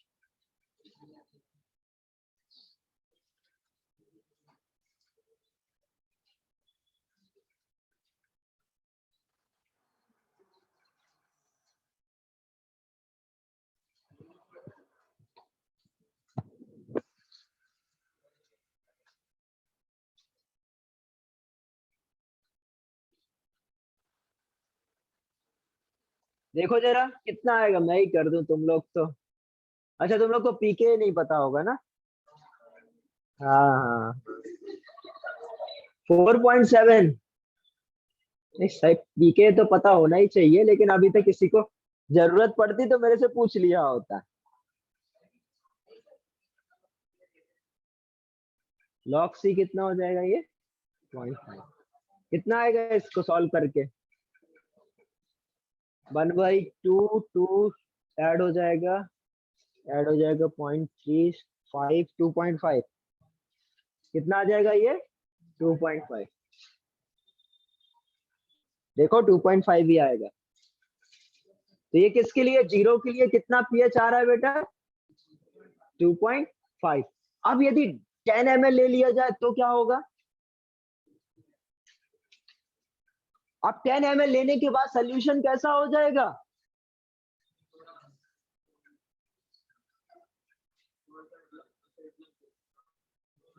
थोड़ा थोड़ा कुछ नहीं, जो बनेगा वो देखो क्या बना। अब यदि आप बेस डालोगे तो क्या करेगा इस बेस, ये इसको न्यूट्रलाइज करेगा, सॉल्ट बनाएगा, सॉल्ट बनाएगा। बट आपने इसका अमाउंट तो अभी कम ही डाला है, क्योंकि ये इक्विवेलेंस पॉइंट से कम है, तो ये पूरा खत्म होगा।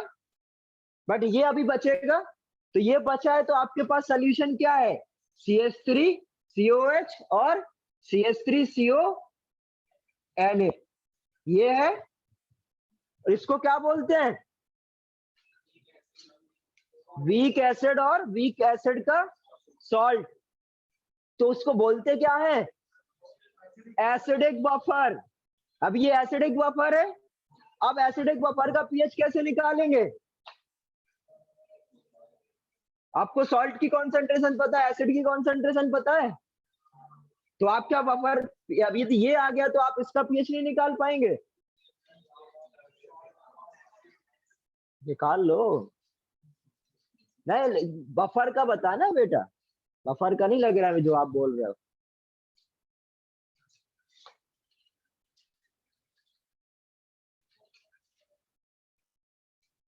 समझे क्या हो रहा है?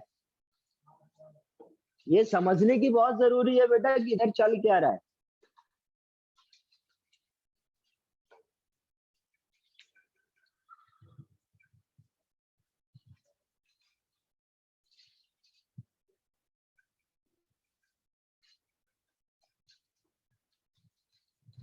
एसिडिक बफर का फॉर्मूला ढूंढेगा क्यों बेटा? एक शॉर्ट नोट्स बनाओ, उसमें सारे फॉर्मूला लिखो, किस पर्टिकुलर सोल्यूशन के लिए आपको कौन सा फॉर्मूला लगाना है वो आप लगाओ। ठीक है, शॉर्ट नोट्स बनाओ, सब एक पेज में सारे फॉर्मूला लिखो, और उसको साथ में लेके घूमो, 4-5 दिन तो याद हो जाएंगे। ठीक है, और उसको 50-60 बार दोबारा लिख लेना, तो अपने आप याद हो जाएंगे बस।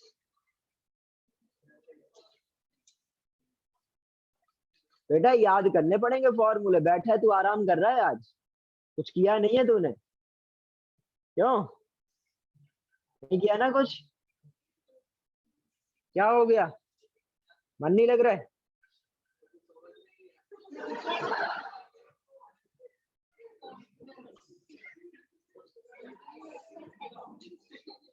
क्या नहीं समझ में आ रहा भाई?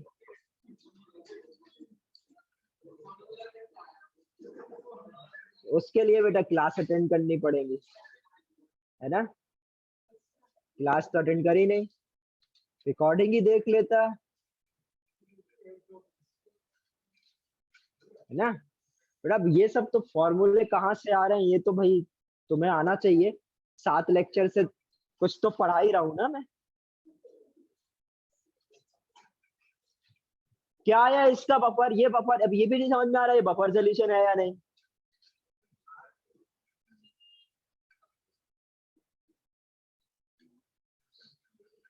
देखो जब बेटा आपने 10 ml यूज करा तो आपका जो पीएच निकल के आएगा, 10 ml यूज करेंगे तो 10 ml पे इक्विवेलेंट पॉइंट तो आ रहा है, 10 ml पे ही तो आ रहा है। देखो 10 into 0.1 is equal to 20 into 0.5, ये बराबर तो है, इक्विवेलेंस पॉइंट आ रहा है, कॉन्सेंट्रेशन तो बराबर हो गया।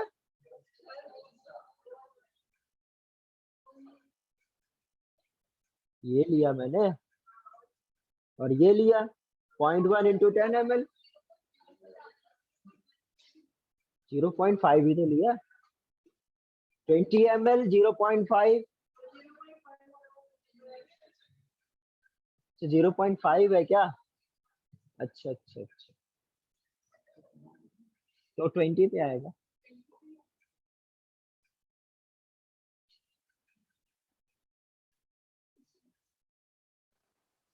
तो अभी 10 के लिए निकालो, 10 के लिए जो आएगा उसका पीएच निकालो, फास्ट करो। क्या करना है, सॉल्ट की कॉन्सेंट्रेशन पता चला, सॉल्ट कितने मिलीमोलर है, 5 मिलीमोलर है, करेक्ट। तो सॉल्ट कितना बनेगा, 5 ही बनेगा, ये लिमिटिंग रिएजेंट है।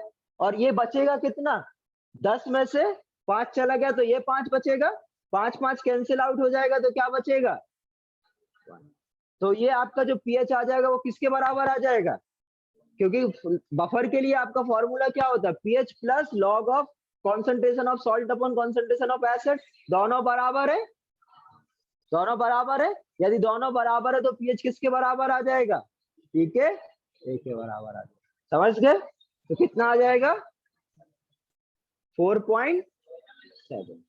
अब 20 के लिए निकालो, 20 के लिए निकालो। हाँ हाँ तो निकालो ना, वो पता चल गया, तो अब उसके लिए पीएच तो निकालोगे।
अरे बात क्यों कर रहे हो भाई, बात किस लिए कर रहे हो।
निकाले? हाँ, अब देखो जरा, यदि आपके पास बेटा, समझना बड़े ध्यान से, अब यदि ये इक्विवेलेंस पॉइंट आ जाएगा तो उस पॉइंट पर क्या होगा? एसिड तो पूरा न्यूट्रलाइज हो गया, करेक्ट? एसिड यदि पूरा न्यूट्रलाइज हो गया तो आपके पास बचेगा क्या? सिर्फ सॉल्ट। सॉल्ट बचेगा सिर्फ। तो आप सॉल्ट का कैसे पीएच निकालोगे?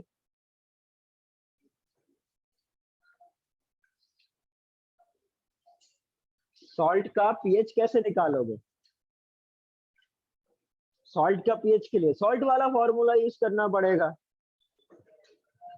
अब सॉल्ट बन गया ना अपने पास, आपका जो रिजल्टेंट सोल्यूशन है वो क्या है? सॉल्ट है। तो अब आपको सॉल्ट का फॉर्मूला यूज करना पड़ेगा। समझ में आया? जो भी आपके पास सोल्यूशन है हमें उसका यूज करना पड़ेगा। आया समझ में? देखो जरा, तो अब हम लोग क्या कर रहे हैं, जैसे ये जो हम लोग यूज करें, पहला ये समझ में आ गया था, दूसरा ये समझ में आ गया। अब देखते हैं जरा 20 ml के लिए कैसे पीएच निकालेंगे। तो जब पीएच आएगा 20 ml के लिए, अब आपको यदि इस 20 ml ले लिया जाए तो इंटू 20 ml इंटू 0.5 दे रखा है, तो इसका आपको पता चल गया बेटा, ये NaOH है, करेक्ट? और इसमें क्या लिया हुआ आपने? CH3COH। वो कितना ले रखे हैं आप लोग? 20 इंटू 0.5। इससे क्या मिलेगा आपको? CH3CONa। ठीक है। अब ये आपका जो Na बना, ये आपका क्या हो जाएगा? पूरा खत्म, ये पूरा खत्म। बट हमें क्या पता चल गया? ये 20 इंटू 0.5 क्या बना? सॉल्ट बना। और ये जो सॉल्ट है ये कैसा सॉल्ट है?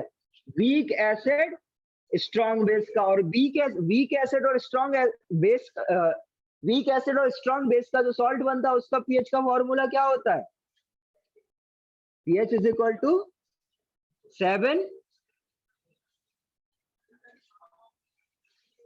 7 प्लस या 7 माइनस? प्लस होगा, स्ट्रॉन्ग बेस है। ठीक है, तो 7 plus half pKa plus log C। ठीक है, तो ये क्या हो जाएगा आपका? pH is equal two plus, ये कितना आएगा? 4.7 plus half of log C। log C क्या हो जाएगा? ये डिवाइडेड बाय बेटा 40 करना ना भूलें, क्योंकि आपको अब जो आपका रिजल्टेंट सोल्यूशन है उसमें 20 ml है, करेक्ट? 20 ml है ना, तो 20 ml होगा तो कितना हो जाएगा? ये 1/4, करेक्ट? इसको सॉल्व करो, देखो कितना आ रहा है, बताओ फास्ट मेरे को। 9.05 आएगा। अब आपको, अब देखो जो तुम पूछ रहे थे इधर आर्यन, जरूरी नहीं कि इक्विवेलेंट पॉइंट पर आपका पीएच 7 आए। समझ गए? इधर कितना आया? 9.05। क्लियर है? करो इसको। तो आप समझ में आ रहा है एक ही चीज में क्या क्या यूज हो गया। कभी आपको अकेले वीक एसिड वाला फॉर्मूले की जरूरत पड़ी, फिर बफर की जरूरत पड़ी, फिर क्या यूज करना पड़ा? हमें सॉल्ट हाइड्रोलिसिस यूज करना पड़ा। तो समझ में आ रहा है क्या चल रहा है? तो क्या सोल्यूशन है उसके अकॉर्डिंग हमेशा हमेशा हमेशा हमको फॉर्मूला बनाना है और अपने ऊपर भरोसा करना है। ये डाउट नहीं करना है कि जो हम सोच रहे हैं क्या ये बफर है। अब यदि ये भी नहीं आप डिसाइड कर पा रहे हो ये बफर है, सॉल्ट है, वीक एसिड है, क्या है, कैसा सोल्यूशन है, तब आप पीएच नहीं निकाल सकते। समझे? तो हमें बेटा पीएच निकालने के लिए यही समझना पड़ेगा कि आपका पर्टिकुलर सोल्यूशन कौन से टाइप ऑफ सोल्यूशन में आ रहा है। क्लियर है? करो इसकी कैलकुलेशन। तो इसका, इसके लिए पीएच कितना आ गया? 9. ठीक है, अब देखो जरा, बहुत चेंज हुआ। हमेशा इक्विवेलेंट पॉइंट पर क्या होगा? बहुत ज्यादा चेंज हुआ, चेंज होगा। अभी यदि आप इसको 19.9 ml के लिए भी निकालोगे ना तो पीएच इसके पास ही आएगा, क्योंकि बेटा सोल्यूशन आपका बफर ही रहेगा। जैसे ही आपने न्यूट्रलाइज हुआ आपका सोल्यूशन बफर से एकदम चेंज हो गया सॉल्ट। और सॉल्ट का पीएच क्या होगा? आया समझ में क्यों चेंज हो रहा है एकदम से? अब इसका भी आप ग्राफ बनाने जाओगे तो ऐसे ही कुछ बनेगा। क्लियर है? तो अब इसके डेटा लिख लो फास्ट। इसके लिए हो गया तुम्हारा 20 ml के लिए 9.05, 21 के लिए कितना आएगा?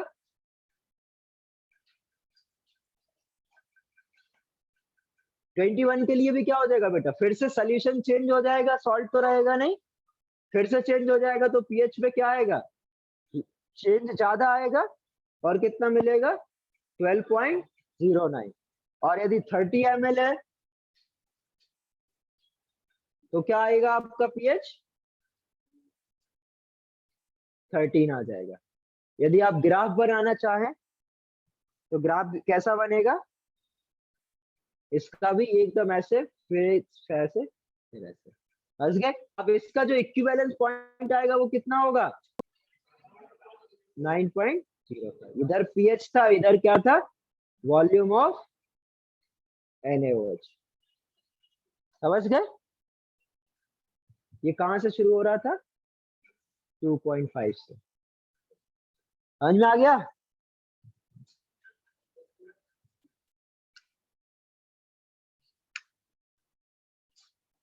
तो अब आपके पास बेटा कैसा भी कोई भी सोल्यूशन आए, ठीक है, आप उसका पीएच निकाल सकते हो और इसी तरीके से आपका क्या होगा? इक्विवेलेंट पॉइंट आएगा। बस आपको करना क्या है? न्यूट्रलाइजेशन सिखा दिया, कहां पर कंप्लीट न्यूट्रलाइजेशन होगा, उस पॉइंट पर आप क्या कर लोगे? आपका कैसा सोल्यूशन बन रहा है उसके अकॉर्डिंग आप हमेशा पीएच कैलकुलेट कर सकते हो। है समझ में? तो सिर्फ क्या होगा? कॉन्सेप्ट इतने ही है। आपके क्या होने वाले? सिर्फ और सिर्फ सोल्यूशन वेरी करने वाले। जैसे आपका स्ट्रॉन्ग दोनों थे तो मैंने क्या, अपने पास जो सोल्यूशन आ रहा था वो क्या था? या तो एसिड बच रहा था या बेस बच रहा था। तो हमने आसानी से सारा कैलकुलेशन कर लिया था। बट यहाँ पर आपके लिए टफ हो रहा था क्योंकि पहले आपका क्या हुआ? वीक एसिड था, उसका फॉर्मूला आप लोग को याद करना बहुत ज्यादा डिफिकल्ट है ना? कर लो, फॉर्मूले याद कर लो, नहीं तो ऐसे नहीं चलेगा। तो तुम लोग अपनी बेइज्जती भी बड़ी शांति से करा रहे थे। मैं बोल रहा हूँ डिफिकल्टी आ रही है, आ तो रही है। समझ गए बेटा? फॉर्मूले याद करो। इधर आप आज आपका ये चैप्टर खत्म हो गया, ठीक है? तो अब यदि आप क्वेश्चंस करोगे जाके, जितने ज्यादा क्वेश्चंस लगाओगे बेटा, मतलब तुम लोग को चैलेंज की तरह लेना चाहिए। सबसे टफ चैप्टर होता है आयोनिक इक्विलिब्रियम। जो सबसे अच्छा बच्चा होता है ना, जो टॉपर टाइप, रैंक 1, उससे पूछोगे कौन सा चैप्टर अच्छा लगता है, बोलेगा आयोनिक इक्विलिब्रियम, थर्मोडायनेमिक्स। और तुम लोगों को दोनों ही टफ लग रहे होंगे। हाँ, थर्मो समझ में आ गया, आयोनिक नहीं आया?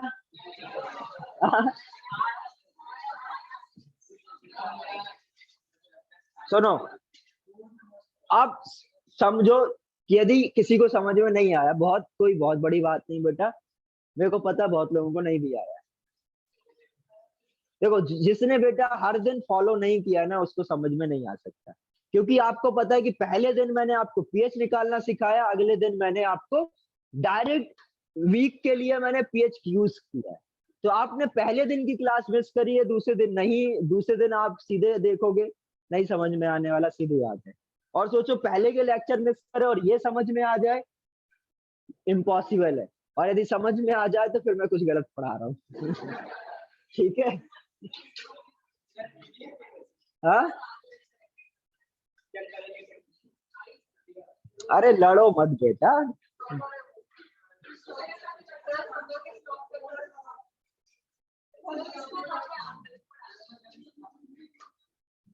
कुछ लोग होते हैं बेटा एक्सेप्शन।